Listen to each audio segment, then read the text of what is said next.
check this one. Welcome. Oops. Welcome. All right, we are live. Thank you for joining us for week 2 of the My First Bitcoin Diploma in English. Yes. So the Spanish one is also being done by the My First Bitcoin team. Yeah. So we've got 2 going on, but that's fine. We're doing English. We are doing all the good. English. Yeah.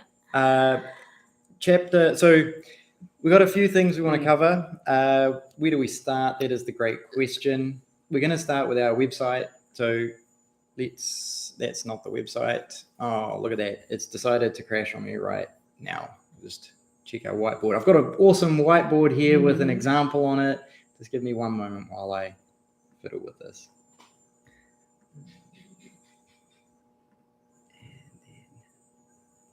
So, Nicki, do you want to? Yeah, so just one thing that we did discuss last week, and that was the difference between currency and money.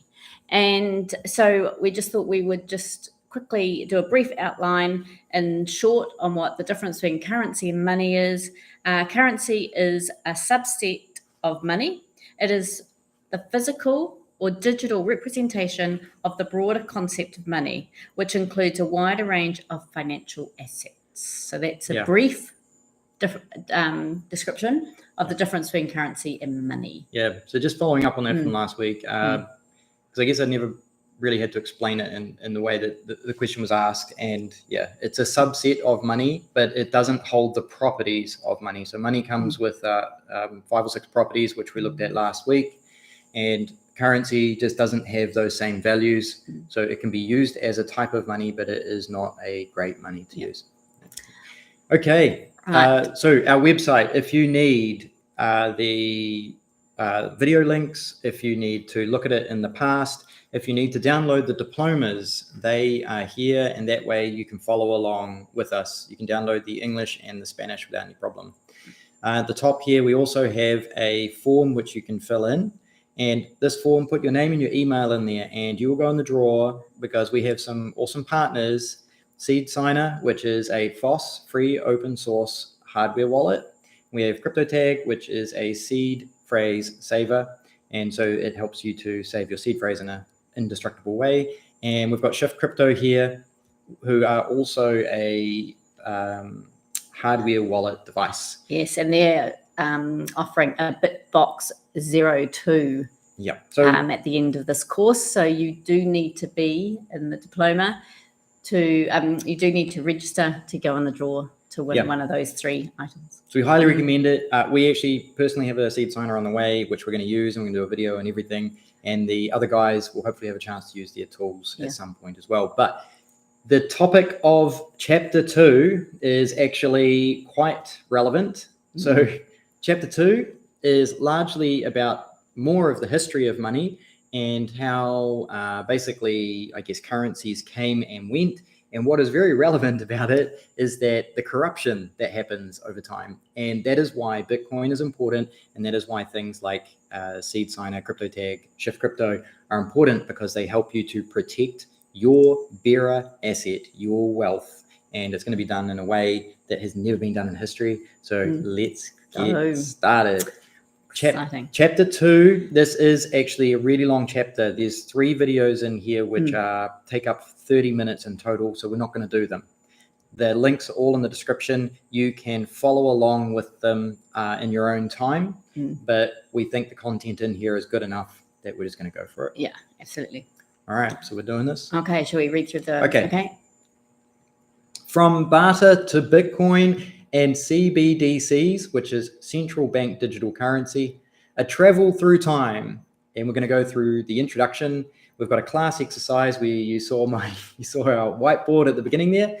We've got some early forms of money, commodities to IOUs, transition from sound money to unsound money, where we are today, the price of control, a look at surveillance, censorship, and regulation, the rise of a cashless society, surveillance and financial regulations and censorship. It's a big chapter. And like I mentioned, it is the more history of the monetary systems that we've used as recent society. Absolutely. All right. So, introduction. The concept of money has evolved over time.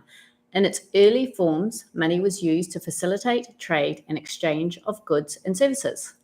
In ancient civilizations, people relied on bartering, a system of direct exchange of goods and services without the use of medium of exchange.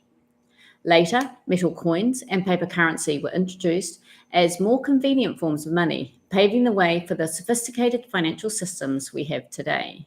So you can see on the graph we've got, right back in 19,000 BCE, we had the animal, food and livestock were a huge big part of the bartering system.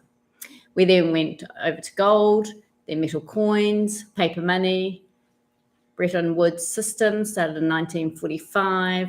We then got into the plastic cards. Well, that really, I suppose, the start of the fiat system. But maybe I don't know. And then we've got the plastic cards, electronic money, and then cryptocurrency in the 2009. So that's an interesting point that Nicki just raised. The Bretton Woods system, and there's some interesting books out there. The Creature from Jekyll Island is quite interesting. It actually started as a gold-backed paper currency, and then it came off, and you'll see there in 1971, and we've got some notes on that coming up. But yeah, then the fiat currency really started to kick into overdrive and became anchorless. Absolutely. All right. Okay. So in this chapter, we will embark on a journey through time, experiencing the evolution of money firsthand. We'll trace its origins and observe how it has changed and adapted through history. All right. Okay. Class exercise, the barter game. So we've discovered that this note should probably be above the class exercise. And just on that point, My First Bitcoin team watched our class last week. They got a lot of insight into what happens when we read it out, and they gave us feedback, and they said if we see things like this where they're kind of out of order, we should let them know. So this is on our notes. Yeah. As a side note, many businesses still accept non-monetary payments for their services, and governments treat these bartered transactions the same as currency transactions for tax reporting purposes. Okay. Class exercise, the barter game. Round 1, barter. It is the year 6000 BC. Needless to say, money as we know it has not been invented. You are in Mesopotamia and directly exchange goods and services with one another through bartering. So what actually happened is they made this beautiful. I just realized my diploma is not scrolling either. Okay, let me just refresh that. What we're going to do is we're going to quickly go to our whiteboard as well. No, that's not that. Oh, that's the wrong barter game. Yeah. We've got another barter game. Yeah. Okay. We're scrolling. I need to, sorry, it's gone and frozen. So just give me one moment while I unfreeze this. Unfortunately, the preview. Okay, let's do it. All right. So the class exercise barter game, they've talked about cutting up a sheet of paper with a dotted line, and then basically what happens is you've got something that you want, and then you have something that you have. And so the whole idea is that you try and you have something such as carrots and you want apples. So you need to try and trade with the other people in the room to try and get this. It's a great class exercise if you've probably got 10 people and you have paper cut up ready to go.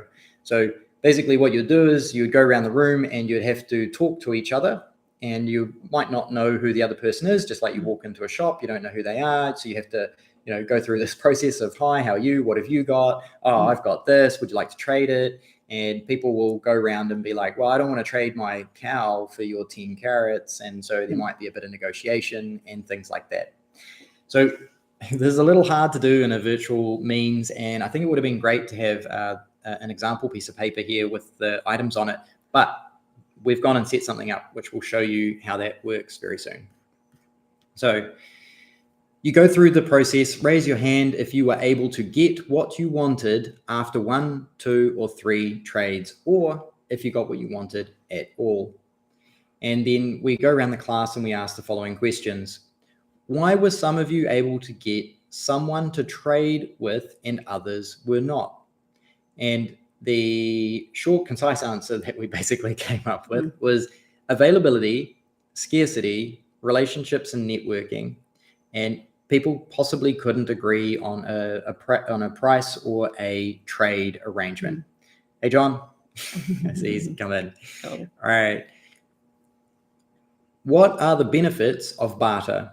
So some of the benefits of barter are that it's peer-to-peer, it's direct without a middleman, and it can be fast if it's in person and you have the goods on hand, which is really easy. So that's some of the benefits. And then based on your experience with this exercise, what are some of the drawbacks to using barter? The time it takes to negotiate. So if you're trying to decide, oh, those carrots don't look like they're in great condition, and I don't want to give you my really good condition strawberries for those, and you might have this negotiation on how many you want to trade. Someone else might trade before you, which means that you have less opportunity or you can't get what you want. It might be hard to find a trading partner that has things that you want or the quality that you want, and you might have to buy things you don't want to then be able to go and buy what you do want with another person.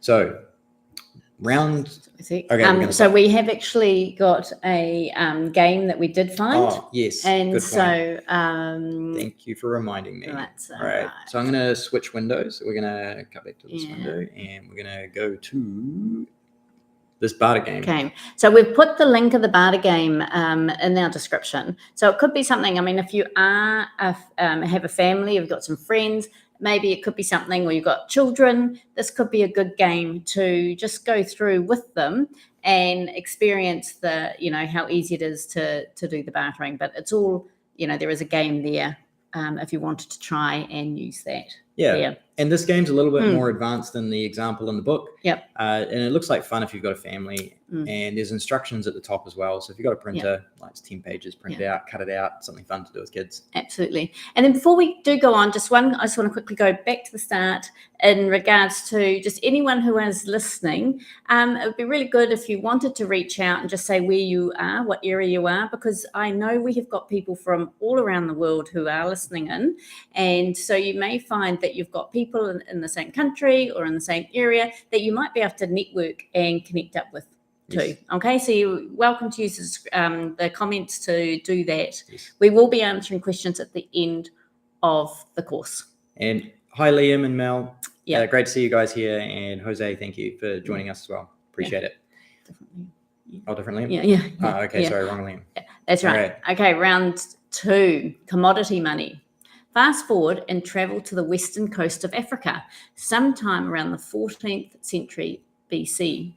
Bartering has become tedious and inefficient. We have evolved as a citizen, and are now using commodity money, cowrie shells to coins.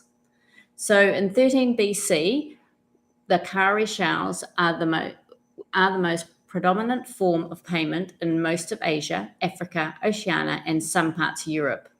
At 1000 BC, China's Western Zhou dynasty begins using metal coins, and at 687 BC, King Al-Etas of Lydia, present-day Turkey, orders the first metal coins to be minted in the Western world.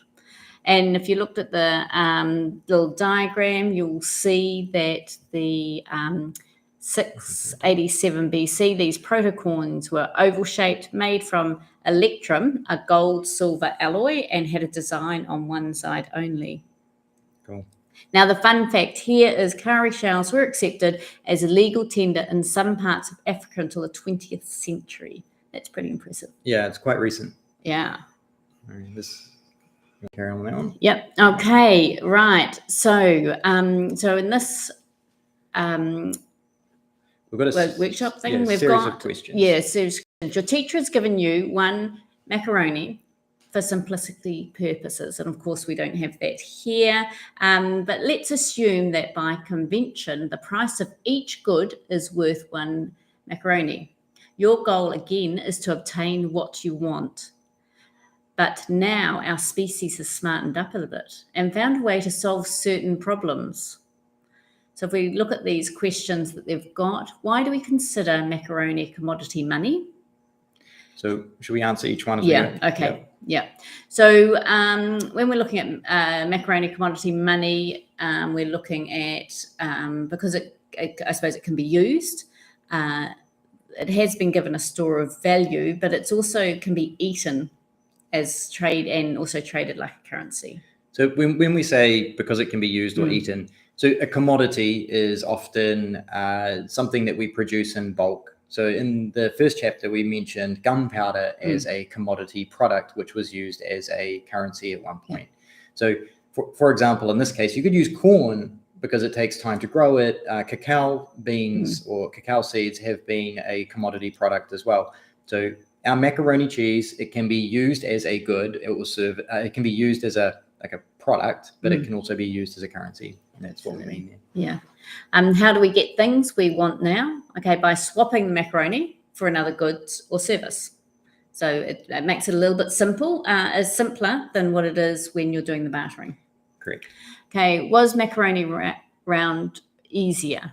So if you were going around your classroom, I would have imagined if you had a macaroni and you were trying to get your want, it would have been quite a lot easier to have been able to do that because your macaroni was worth the same thing as what that person was going to be trading for. Yeah. So just to explain, it's not, and this might be another thing that needs to be cleared up in here a little bit. This is actually building on the first example where everybody had a good that they had and a good that they wanted. And then instead of trying to barter, they are now trading with macaroni. And that's the process we're going through here. Yeah, absolutely. So, so it was smaller and lighter to be able to trade. So, I mean, it's not like you had a cow, and it can be traded for any good or service or quality. Right. Okay. And then why do you think money has replaced commodities? So one of our reasons is because it becomes single purpose as money only. Yep. Yeah. So commodities, if you think about it, a coffee bean, or a cacao bean, you could have then used it to eat. So you would have lost the value if you had eaten it. Yeah. And it's kind of making it deflationary as it well, is, which is kind of handy. Yeah. Yeah. Absolutely. But it also, why do you think money has replaced commodities? It's because the main reason is that trying to trade carrots for strawberries, it's easier just to go, actually, my carrots are one macaroni and my strawberries are one macaroni. And so you might get 5 carrots for one macaroni and 10 strawberries for one macaroni. And that just, it's easier accounting. Yes. Yeah. And there's less debate. Absolutely. And what ways is using commodity money more efficient than bartering? Okay, of course, we've got less time is taken to discover a fair exchange rate. Yep. Yeah. And then last question, what are the final drawbacks to using macaroni as money? So people can make more macaroni. So, there could be a huge dump of macaroni, which would then mean that it would decrease the value of exchange. And it could take a lot to buy some items of macaroni, if you think about it. Yeah. If you needed a cow, how much macaroni are you going to need to exchange for a cow? Yeah. And I don't know if this is relevant, but if you fell on your macaroni, you might break it and crumble it. Absolutely. It's not very durable. Yeah, it's not super durable. And I don't know if people want to start cutting their macaroni, like half a macaroni or whatever. That might be a bit weird. But yeah. And if it rained or you fell in the river while you were busy, you may make your macaroni go soggy. And I guess these are kind of drawbacks. And that's the durability part of money. And you could go back to the first chapter and actually go through the 6 points about what makes good money and compare it to macaroni and the practicalities of it. Absolutely. Yeah. Okay. And then the last little activity here. What do you think happened when Spain started to bring back boatloads of macaroni into your commodity, like they did with gold and silver from the Americas back to Spain many years ago? So we came up with it will reduce the value of the current macaroni. And this will mean that people will need more macaroni to purchase some goods. And also people coming in from Spain with large quantities of cheap macaroni will cause inflation for the local people as they start to increase the local macaroni supply. Yep. Yeah. And if you've got any other suggestions or, please put them in the notes. So our answers are not like final or solid or anything like that. There's no answer book at the end of this. It's basically going through the process. And the best thing I could do there, if you've got any confusion or you want to test your own theories, go back to chapter 1, look at the properties of money and compare the properties of money to what your ideas are on what would be good or bad for macaroni. Yeah. All right. 2.1, early forms of money. And our buddy Satoshi here, he's got a little QR code. The link to this video is in the description. Please watch it in your own time. It's about 8 minutes long. They're great little explainer videos. And I do have it over there. Shall we have a quick look? I can show you the opening screen, which is this one here. So it's how did humanity come to accept rectangular pieces of pulped trees as something to spend? So it's a good little video, but we're not going to go into it this time. Okay, let's jump back to the course. A situation known as the double coincidence of wants is necessary in any bartering system, since people must always find someone who has what they want, but also wants what they have to offer. And they have a little example here. I'll give you shoes for your wheat. And the second person, I don't need shoes, I need clothes. And then the third person, I want shoes, but I don't have wheat. So somebody has to take something they don't want to be able to trade with another person that has something they do want. And this is the double coincidence of wants situation, which bartering comes into that situation a lot. And that is the reason humans invented money. So let's carry on. In barter economies, people trade with each other based on the relevant value of the goods and services that they have to offer. Barter economies are inefficient and can be difficult to manage, especially in complex societies. So once you sort of get past your 5, 10, 20 people and you start going to hundreds and thousands of people, it gets really complicated. So we have a little comic here on the right-hand side, why money was invented. And we've got the bartender and we've got this dude turning up with a cow. Sorry, I've got nothing smaller. And I'm guessing it's going to be hard for him to, how much beer does he want for that cow, I guess. All right, so we've got our whiteboard here as well. And this is where we'll read this out first. Joseph wants to trade his banana for Yel's coconut. But Yel only wants to trade her coconut for Tammy's mango. And Tammy only wants to trade her mango for Joseph's banana. They are stuck in a never-ending cycle of fruit trading without a double coincidence of wants. Joseph suggests they just trade their fruits for a nice cold can of soda, but they realize they're on a remote island and there is no soda. They decide to just sit on the beach and enjoy their fruits in silence.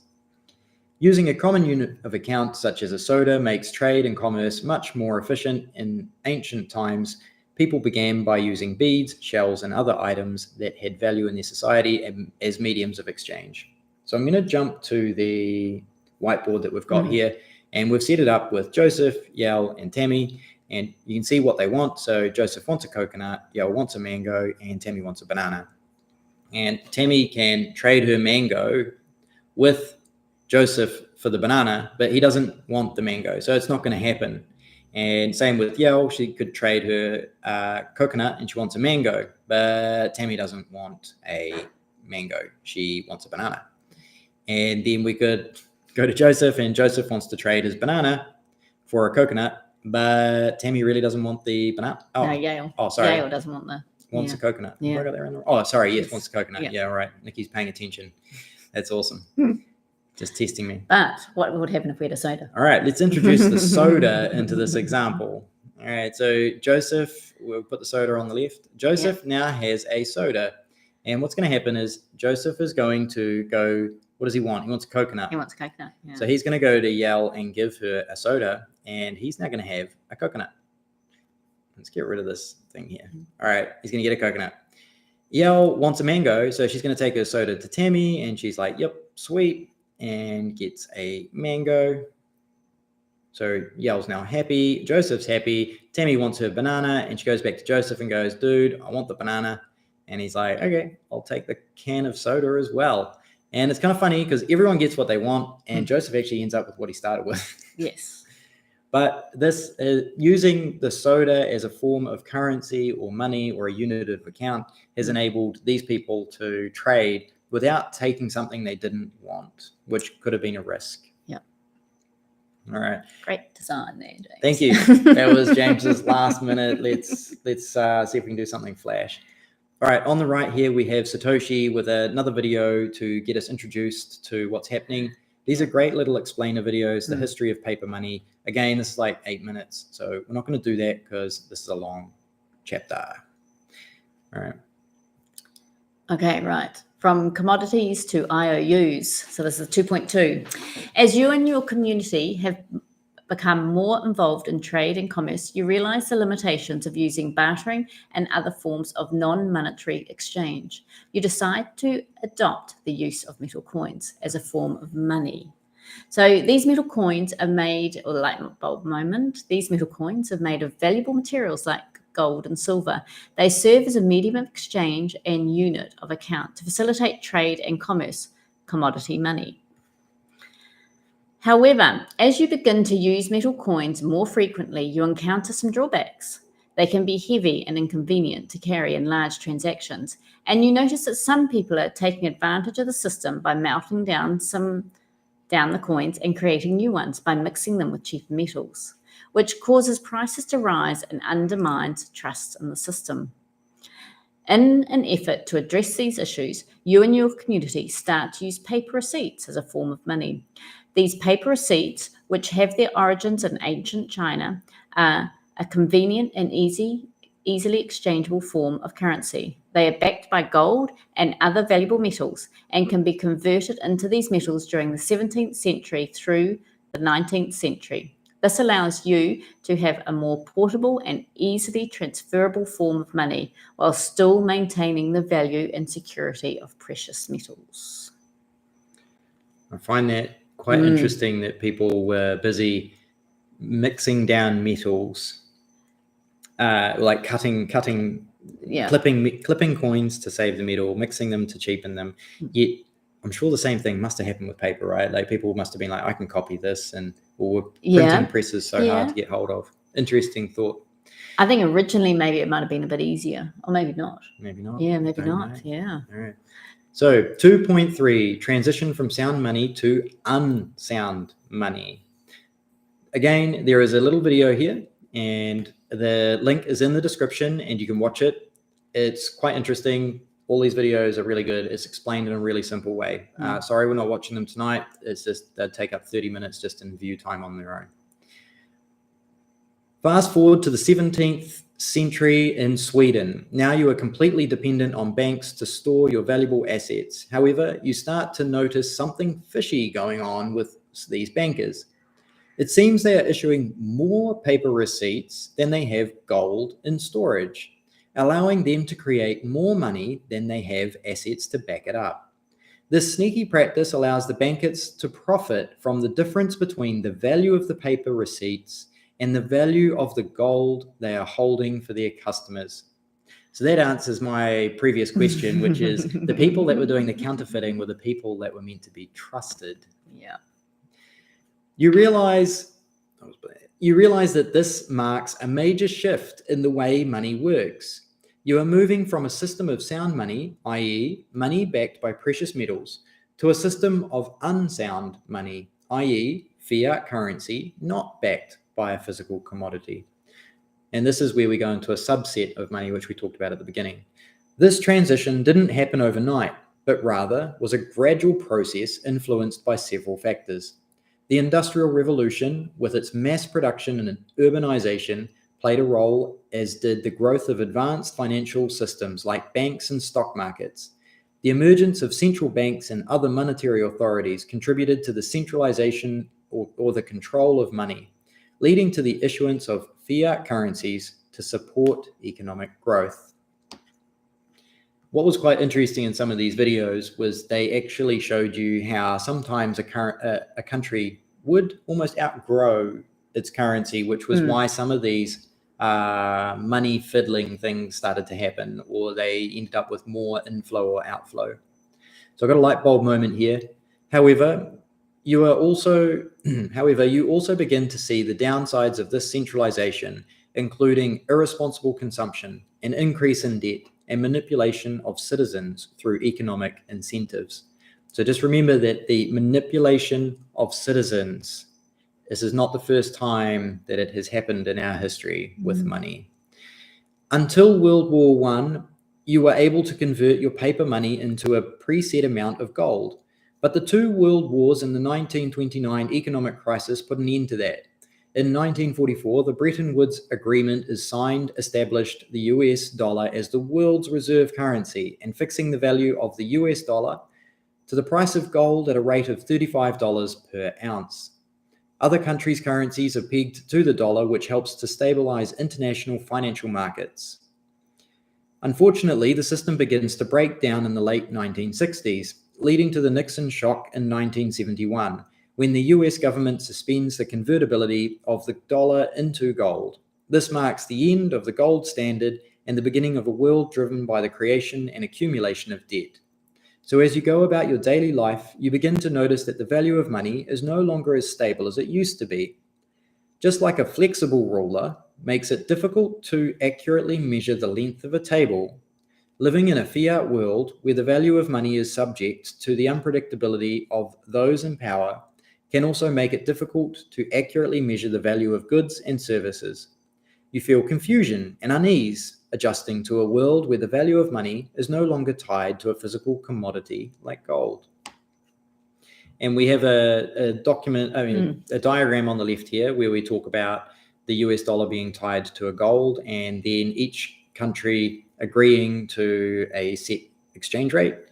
And what was interesting about that in history was that it worked for a period of time until trade balances started becoming a bit wonky.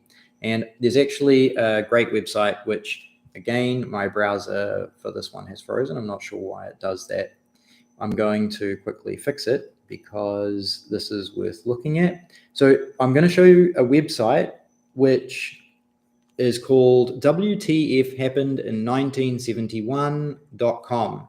This link is in the description down below, but they actually talk about the depegging of gold, and they give all sorts of financial graphs on what's happened.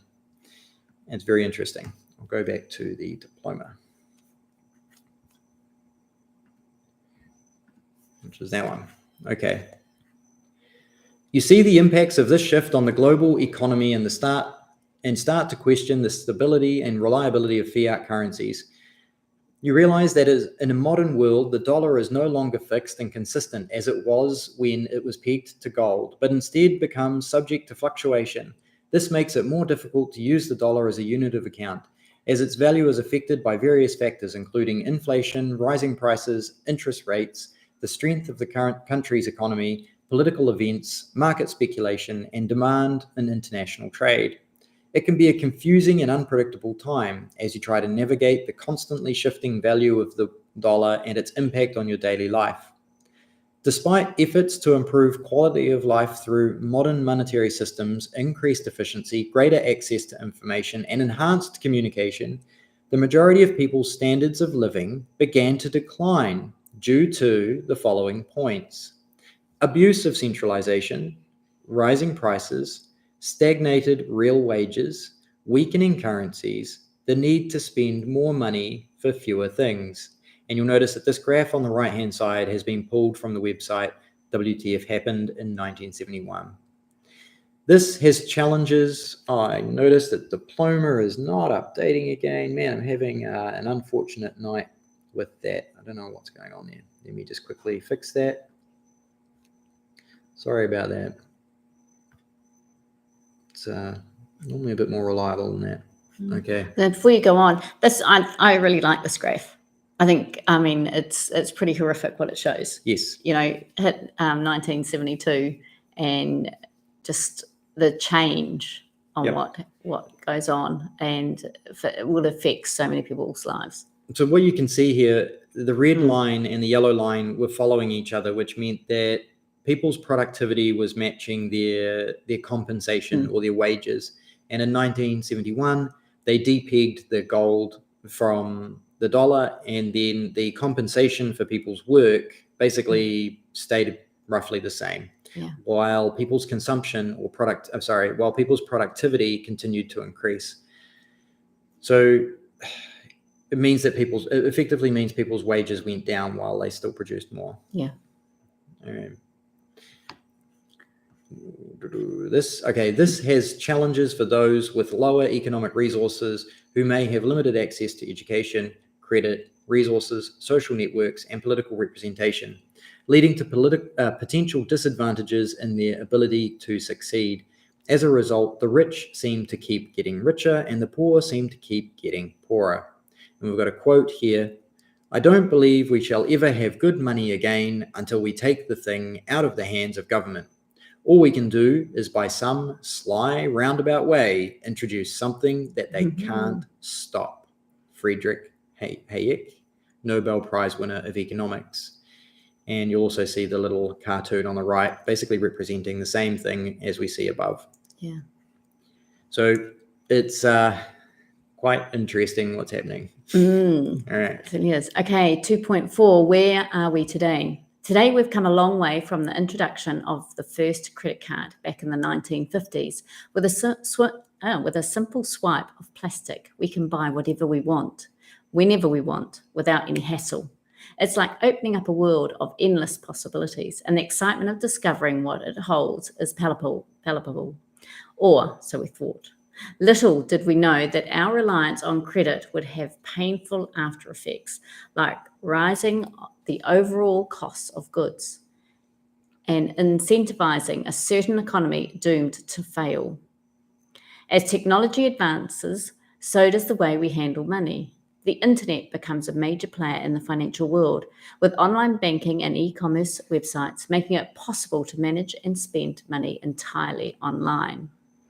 So you can see in this graph that we've got here, we've sort of got the card holder with $100 credit, or is spending $100. Yep. Spending $100. The bank's going to take their little cut of $1.52.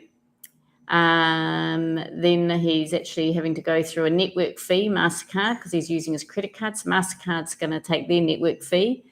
Their bank is going to take a little cut of 0.48, and then the merchant's going to get $98 out of the 100, and they've got the exchange rates, inter-exchange rates. So, they've spent $100, but you've got these middle people taking their cuts as well. Yeah. Yeah. And I don't think that that's unfair in terms of they're providing a service. Yeah, because they are providing a debt. Yeah. Yeah. That's not necessarily what the problem is. And when you use Bitcoin, there is actually a network fee that you pay to transfer your money, because you are paying for a service. You're paying the miners the miners to maintain the transactions on the network. And what I think the problem is here is that with fiat currency, and those videos that we haven't shown, and the links are in the description below, and I recommend watching them, because they talk about how these systems eventually got taken over by the bankers and the landlords and rulers. And what they ended up doing was they realized that they had this store of physical wealth. So they had the physical gold and silver and bits and pieces and the bearer notes. And what they ended up doing was they would counterfeit and pretend that there was more out there than there really was. And that is the problem. That is the largest problem with this banking system at the moment, where they are actually, and this is the systemic collapse of banks that has happened over the weekend and probably not finished, but they are all sitting on debt. They're calling assets that they have, they're calling debt assets that they have positive cash assets, but that they're government debt, and they have to pay to actually maintain them. Anyway, I'm going down a bit of a tangent. My point about that is that the Bitcoin network is a bearer instrument. So you hold your Bitcoin, and even though you pay a fee to transfer it, the other person gets the physical Bitcoin. And that is the difference of what is happening on a currency system like today. Yeah, absolutely. Okay. So then in 2009, the first decentralized cryptocurrency, Bitcoin, is created. As its popularity grows, it inspires the creation of new technologies and unknown frontiers for the future of money. And so, as we'll learn, we've come full circle from sound money to unsound money and back again. Sound money finding new wind in its sails for the first time in almost 100 years. It's exciting. I'm It is. excited. This is watching the videos in here and reading this. It has me excited about seeing the corruption that just happens again and again and again. Yeah. Like systems come and they go, and the corruption comes around again, just in a slightly different form, and it's here again. And now we've got a tool which we can partake in, and it's awesome. The Price of Control, a look at surveillance, censorship, and regulation. The rise of a cashless society. When the first credit card was introduced in the 1950s, and people rejoiced at the thought of never having to carry around actual cash again. No more fumbling for loose change or awkward check writing at moments at the checkout counter. That check writing, sorry, I have to say this, it reminds me of moments where we're fumbling around trying to get the lightning payments made, Yes. holding up the line. That happened yesterday at Super Selectos. Yeah. It wasn't us, it was the cashier. All right, and it's funny because it used to be the person writing the check. Now it's the cashier that's slowing everyone down. All those pesky intermediaries can now take their cut without you even realizing it. It's just like a toll on a network. The convenience of modern finance. But with the rise of digital currencies like CBDCs or central bank digital currencies, it's like we've gone from paying a fee for using the network to having to ask permission. Worse, now we expect to be searched, scanned, and scrutinized by the government every time we pass through. Control and surveillance has taken the place of convenience. And just like the fee from the network, these intrusions into our financial lives come with a cost, whether it's monetary, a violation of privacy, or the loss of autonomy. As more of our daily transactions move online, the use of cash declines. Governments and financial institutions around the world are promoting the use of electronic payments and cracking down on the use of physical money. This trend has sparked a debate around the future of cash and the potential consequences of a cashless society. The war on cash is a term that refers to the various efforts to reduce the use of physical money, remove high denomination bills, and promote the use of electronic payments. Proponents of the war on cash argue that it will make transactions faster, more convenient, and more secure. Critics, however, fear that it could lead to a loss of privacy and financial inclusion and increased risks of fraud and cyber attacks. So we're going to read the little infographic things here. The question is, are we willing to pay for the price of the convenience of modern finance, or will we seek out alternative options that prioritize our freedom and privacy? And on the left, we have a question. How do traditional banking methods put individuals' financial data at risk? And the answer, with credit cards, debit cards, wire transfers, and other centrally controlled payment networks, individuals are giving their private financial transaction data to a third party and potentially sacrificing their rights to privacy. There's also quite a high risk of some of these organizations having a cyber attack and releasing the information. And some of them even deliberately sell the information, and sometimes you end up with inside staff doing things they shouldn't be doing. On the right-hand side here, we have a little Satoshi guy. Actually, I'll come back to that in just a moment. I'll just finish. Oh, no, yeah, this is, it's a little bit jumbled. So the global war on cash. There is a global push by lawmakers to eliminate the use of physical cash around the world. This movement is often referred to as the war on cash, and there are three major players involved: the initiators, the enemy, the crossfire. And this note is actually relevant to what's on the next page, and what I'm about to read now is going to preface what's on the next page. So instead of letting you look at it and be distracted, I'm going to read the last bit. And there's, by the way, there's also a link here to the infographic, and I believe we put that in the description as well. Yep. Okay, so the infographic is pretty cool. In this infographic, we will provide an overview of the war on cash and explore all sides of the debate. we will look at the reasons behind the push for a cashless society, the challenges and concerns that it raises, and the potential impacts on individuals, businesses, and society as a whole. All right, here we go with the infographic. So remember, you can go to the website and you can view this as well. But we'll go through it here. So here are the 3 points that it talked about in Satoshi, in the little Satoshi note just above. Who?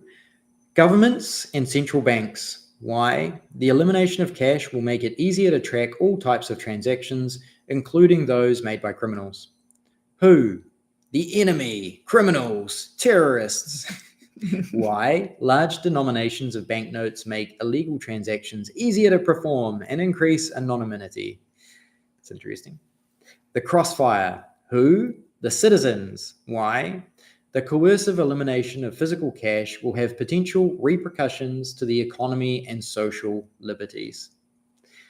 Unfortunately, the who end up being the reason for why, the enemy end up being the reason for why all the citizens end up suffering. In my personal opinion, I don't think the enemy actually suffers that much from a lot of the regulations. They just work within it and carry on, while the average person, their life becomes more challenging. Is cash still king? Cash has always been king, but starting in the late 1990s, the convenience of new technologies have helped to make non-cash transactions to become more viable.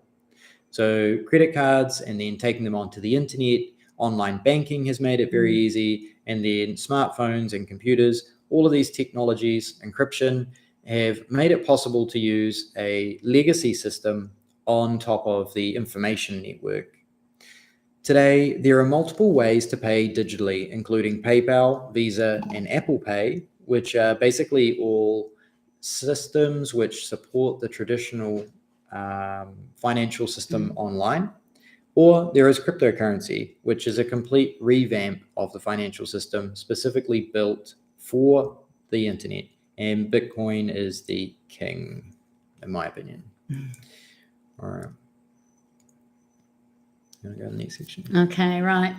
By 2015, there were 426 billion cashless transactions worldwide, a 50% increase from 5 years before. So in 2010, there was 285 billion, and then 426 billion in 2015, which is a huge leap in 5 years. But that's just what happens nowadays, isn't it? Yeah, it comes through. Well, as the better new technology goes around, you get adoption. Okay, the first shots fired. The success of these new technologies has promoted lawmakers to posit that all transactions should now be digital. Here is their case for a cashless society. Removing high denominations of bills from circulation makes it harder for terrorists, drug dealers, money launderers, and tax invaders. And we've got their $1 million and $100 bills weighs only 10 kilograms. Criminals move $2 trillion per year around the world each year.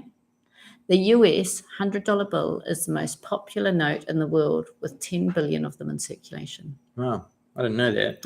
I would have thought the $1 bill was. Okay. Money that is traceable means higher tax revenues. It also means that there is a third party involved with all transactions. Central banks can dictate interest rates that encourage or discourage spending to try to manage inflation. This includes ZIRP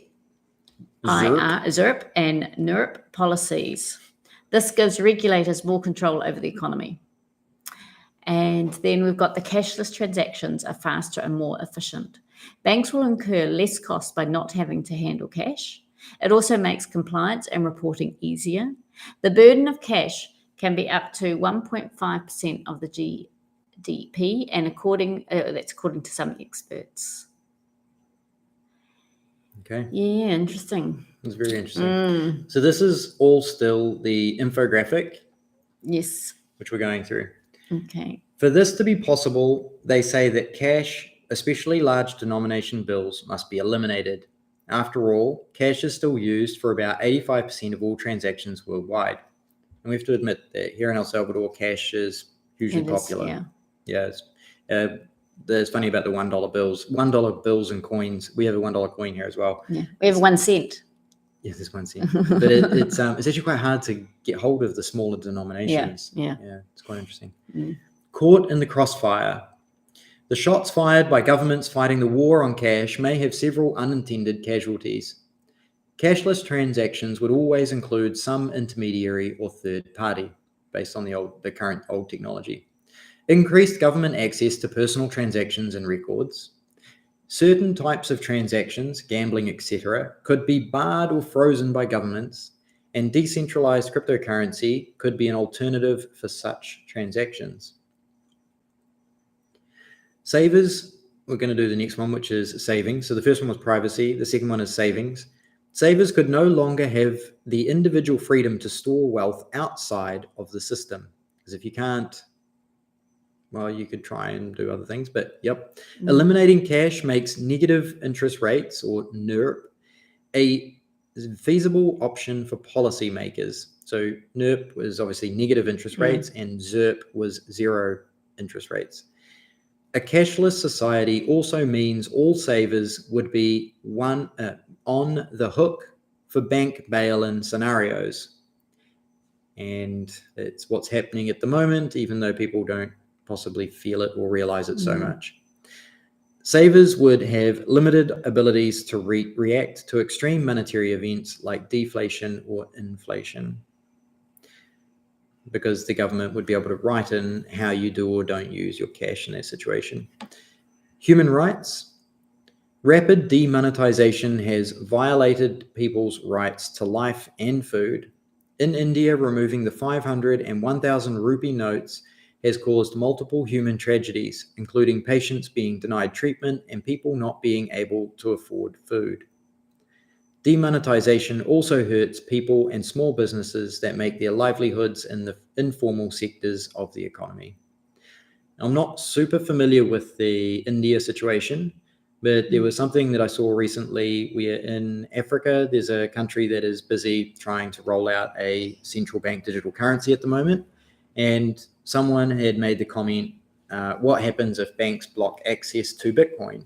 And someone used Africa as the perfect example of the people will use the best monetary system they can. And even though the bank has gone to a CBDC, Bitcoin is going incredibly strong in the African country, because the CBDC is it's just not worth it.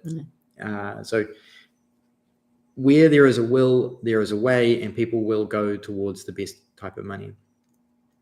Cybersecurity. With all wealth stored digitally, the potential risk and impact of cybercrime increases. Hacking or identity theft could destroy people's life savings. The cost of online breaches the cost of online data breaches has reached 2.1 trillion by 2019, according to Juniper Research. The cost of online data breaches. I wonder what that cost means. Is that is that the amount lost, or is that what they're spending to deal with it? Or it's quite interesting. Yeah. It's a big number, 2.1 trillion. Certainly is. Okay, 2.5.2, surveillance. Surveillance is a tricky business. On the one hand, it helps catch people doing bad things like money laundering.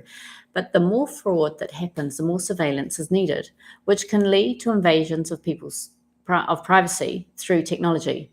Private companies may also collect and trade your personal information for their own benefit. And the risks of this surveillance can include scams, harassment, extortion, identity theft, and even tracking your card purchases.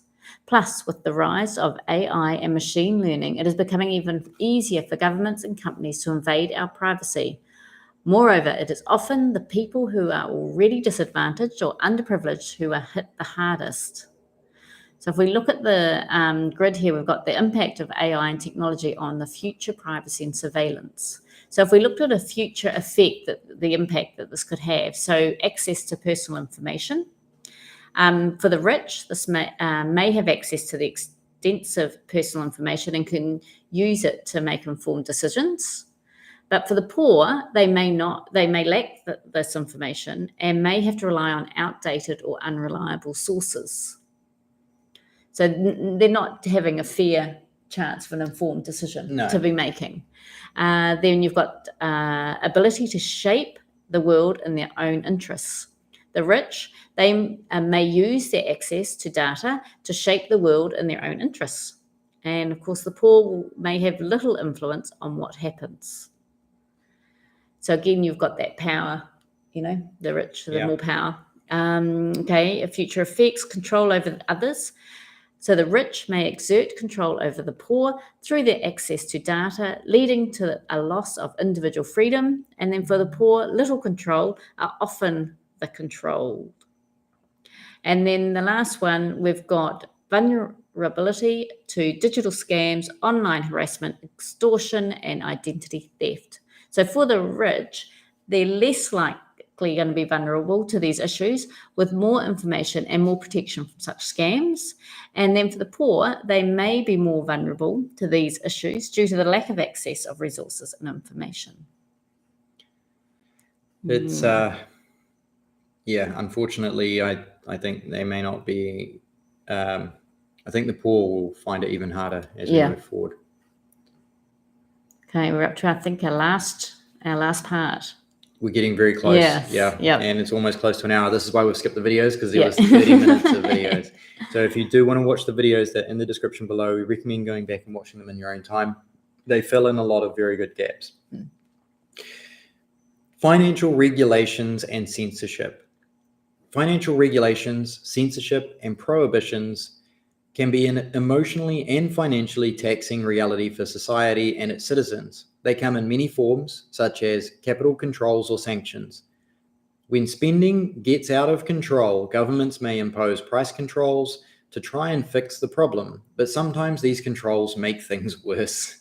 Governments may also limit how much money citizens can transfer, exchange, or take out of the country, create a social credit score system that can be used to control citizens. Which takes us to China. How does China's social credit score system work? In China, financial transactions and other data of all citizens are currently collected and used to create a social credit score system that can be used to control citizens. And this is already in play, and they're already targeting certain people who behave in certain ways. Consider what happened in Greece in 2015. Citizens were only able to withdraw 60 euros per day by government mandate. Similarly, the Chinese are only able to send limited amounts of renminbi out of the country. There have been several instances in Argentina where the government imposed strict currency controls to try to stabilize the peso. One such instance was in 2011 when the government implemented capital controls to stem the flow of dollars out of the country and to prevent further devaluation of the peso. Another instance was in 2019. If you are a Bitcoiner and you listen to Michael Saylor, I believe that he actually has an Argentinian peso example where the government basically came in and seized all the money that was in all the banks, converted it all, and then debased it all overnight. It was quite interesting. And that is why he is a large fan of Bitcoin. One of the reasons he's a large fan of Bitcoin. I also believe he understands what's happening in a lot of ways. Okay, on the right-hand side here, check the following article, and there's a link to this article down in the description. What you need to know about moving money in and out of China. It's just interesting to see what China has already implemented to control money and the movements. And I'm just going to give a personal example here. Somebody I spoke to on the week, or this week actually, said that you won't see that in the West because the people won't allow it. And I said, you may need to think outside the box a little bit. In Australia, we've already seen a app come out where you can, and this is released by the banks, you can voluntarily give your spending data to this app. And then what they do is they then give you a carbon credit score. And you can then do some virtue signaling by saying, I only killed 100 trees this month. How many trees did you kill? You killed 500. So This is a way to do virtue signaling inside society and provide social pressure towards communities against each other to start implementing these types of ways to control people's movement, the way people use money, to shame people, to limit their actions based on their spending habits. So where there is a will, there is a way in both directions. Restrictive banking policies. Have you ever tried to withdraw cash from an ATM only to find out you've reached your daily limit? Or maybe you've tried to transfer money to a friend only to be told there's a maximum amount you can send. These are just a few examples of restrictive banking policies that can make it tough to access your own money and do what you like with it. Banks can also charge fees for most transactions and may only be open during certain hours, making it hard to get your cash or make financial decisions. Carrying around lots of cash increases your risk of getting robbed. I'm not sure if it increases your risk of getting robbed, but it definitely makes, if you get robbed, it's a problem. You're going to lose a little bit more, yeah. If you're flashing it around, it might be a problem. On top of all that, banks sometimes offer lower interest loans to the wealthy, while opening up the poor to loan sharks and higher interest loans. In so doing, the financial system often profits from the gap between the rich and the poor. And we definitely notice some of these limitations here in terms of your ability to remove funds and things like that. I've just realized that the screen is not scrolling again, so I'm just going to... Well, shall I start reading? That'd be great. Yeah, okay. So expensive remittances. Sending money to other countries can be expensive due to fees from banks and other financial institutions. Many low-income families in developing countries rely on money from relatives living abroad to get by. But high fees for international money transfers can eat into how much money is actually received by the recipient. This can make it hard for families to afford basic necessities like food, housing, and education. So there's a graph here about the average remittance fees in Latin America. And I know in El Salvador, they haven't got them here, but they are very high here in El Salvador, the fees. And there is a lot of money getting sent back to El Salvador from families in America and Canada and overseas. So I know that they are missing out on a lot. Yep. But the great thing here in El Salvador is they do have an option of sending it via the Bitcoin. So El Salvador actually had a double tax, which was the remittance fees from such as Western Union and others. But then a lot of the gangs would often be waiting at these centralized points for people to take their money out, and they would then apply another tax to them. So some of these taxes that you see here, I use the term tax freely here,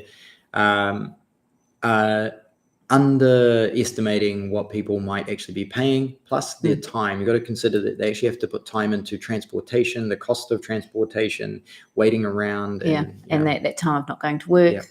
Loss of work. Yeah. So imagine a family in a rural village in Brazil that relies on money from a relative working in the US. If the relative sends $100, but the bank charges a $7 fee for the transfer, the family only gets $93.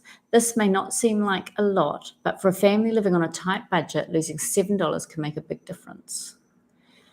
The unbanked and the underbanked. Unfortunately, not everyone has access to traditional banking services, whether it's because they don't meet the requirements to open an account or because they live in areas where banking services aren't available. This can make it difficult for people to access financial services and participate in the global economy. So the stats on the right-hand side here are quite impressive. I was quite impressed by this. 45% of underbanked households own cryptocurrency, compared with 19% of the general population. I'm not sure where they've gotten that number from or what the sample population is that they've used. It would actually be really good if they had that, because that number seems super high. And one of the things that I wanted to raise was, even for us trying to open a bank account here wasn't easy. And it wasn't just a language barrier, but it was like an information barrier. One of the really impressive things about Bitcoin is that you can download an open source free wallet. As long as you have a phone and a data connection, you can download a wallet. There's no checking of your power bill or your address or your tax documents or any of that. It doesn't require any of that. You can create an address, and if you have done work for somebody who has Bitcoin and wants to pay you in Bitcoin, you can receive it without any restrictions. And then here in El Salvador, you can go to an ATM, or you can find a business that accepts Bitcoin and get it out. Yeah, absolutely. All right.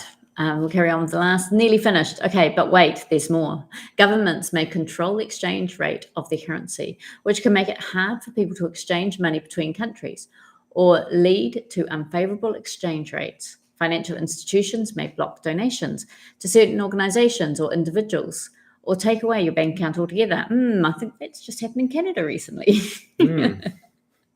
Yep. Social media platforms and financial institutions may remove certain content if they believe it is spreading misinformation or violating their community standards or policies.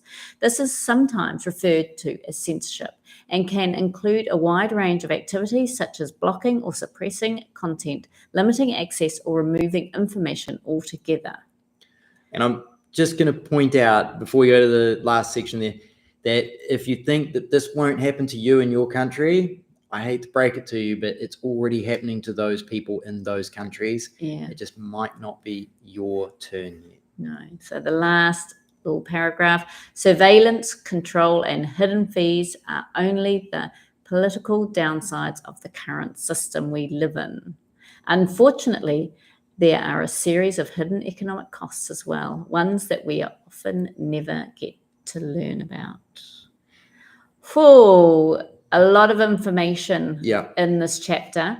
It is again about how money works and the history of money. I think we have one more chapter that is going on money. Yeah, we'll go to that. But as James has mentioned, the videos are really good, so do take some time out and watch those, and all the links are in our description below.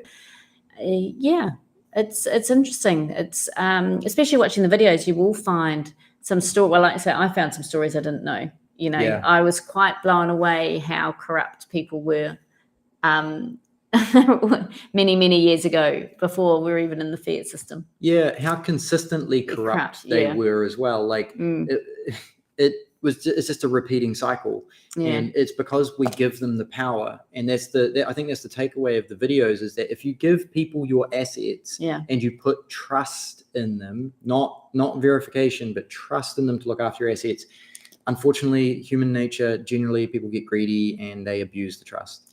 So this is the page with the infographic. This link is down below. As you can see, there's actually even a couple more pieces in here which they haven't included. It's quite good. We've got the link down below to, this is the China document, and it talks about all the restrictions and things that are happening in China. It's quite interesting.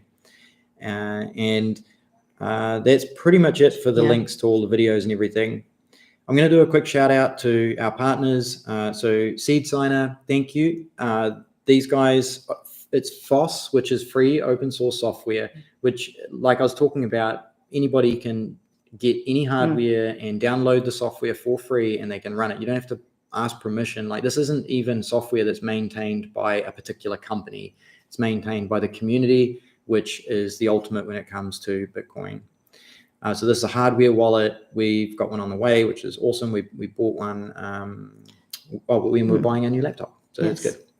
Then we've got CryptoTag. This is a seed phrase storage system. Basically, they've got some really cool stuff that I'd love to play with. It's looking really cool. Yeah, it's pretty snazzy. So this is just another step. It's complementary to a hardware wallet. Having both of these tools helps you protect your private keys, and we will be getting to that later on in the document. So that'll be really cool.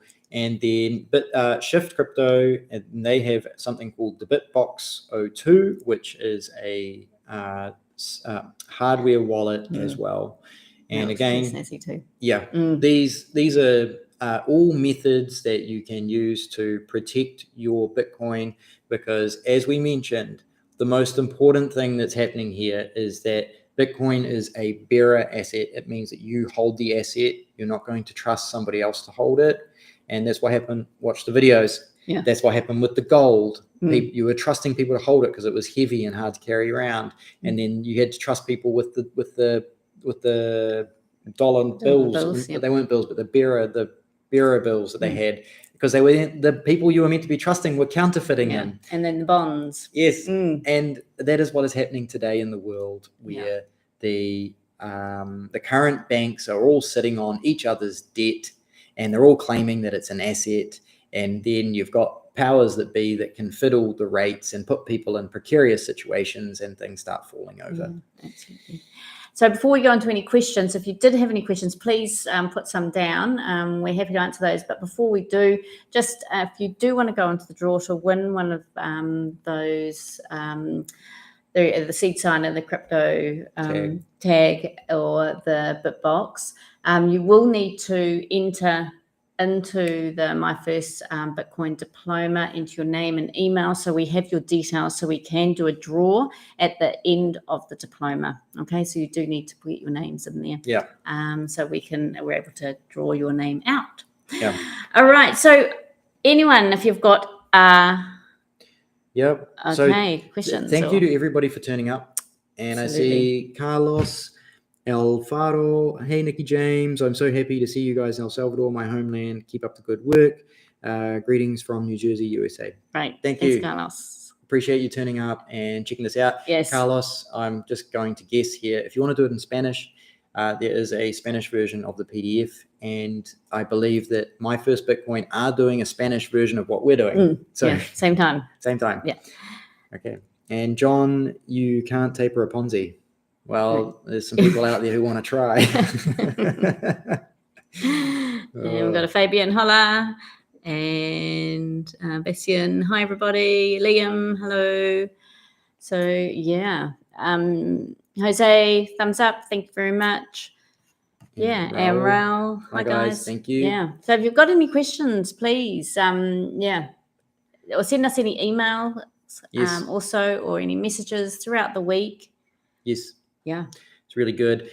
Check out our newsletter. Generally, we actually do a lot of good posts. If you're interested in some lightning stuff, I do a weekly lightning one as well. At the top, I do 3 points of interesting lightning things I found, which are quite cool. Very little reading. It's just fun stuff to do. Yeah. And then I do a whole heap of reading. Otherwise, I think that's it. Yes, absolutely. Will we receive a diploma certificate at the end of the course? John, I'm not sure. We will find out. Yes. No, you need to do. Yeah, we don't issue them. Mm. What ends up happening is we will go through this and we will do the actual tasks, which are basically you need to create a wallet, you need to back up your wallet, you need to do a transaction. And once you've done that and you've had somebody confirm that you didn't lose your Bitcoin, then that's when you would get your diploma. So no, unfortunately, there won't be a diploma issued by us or by My First Bitcoin. But you can be confident that you've done the right things to protect your assets. Absolutely. Yeah. Okay. And Liam, John has a sexy question. To go with my sexy website. Okay. Thank you guys. Hey, thanks guys for tuning in. We'll see you next week. Yes, really appreciate you turning up and putting the time in. Please share it with anybody that you think could use this information to help get a good understanding of money. Yeah. And start learning why Bitcoin is important. I think now more than ever in the world, now is a great time to ask these questions and upskill your knowledge. And it's also not too late for them to join in. I mean, it's easy to catch up on 2 classes. Yes. So, yeah. That's awesome. Good point. Yeah. Thank you very much. Have a great week. Thanks, guys. And we look forward to next week. Yes.